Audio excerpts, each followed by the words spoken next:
শ্রী কৃষ্ণ সকল ভক্তবৃন্দ। আজ সরস্বতী পূজা।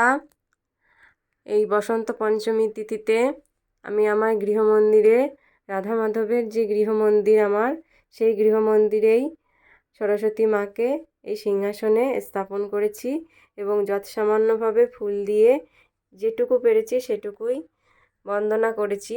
তো সেখানে আমি পুষ্পাঞ্জলি মন্ত্র বলে পুষ্পাঞ্জলি দিয়েছি এবং প্রণাম মন্ত্র বলে প্রণাম করেছি। তো সরস্বতী মায়ের প্রণাম মন্ত্রটি একবার বলি, আপনারা শুনে শুনে আপনারাও বাড়িতে করতে পারেন।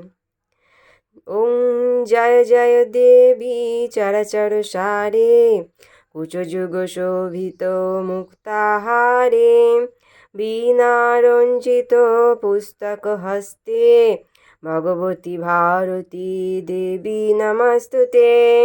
ওং সরস্বতী মহাভাগে বিদ্যে কমললোচনে, বিশ্বরূপে বিশালাক্ষী বিদ্যাং দেহি নমস্তুতে।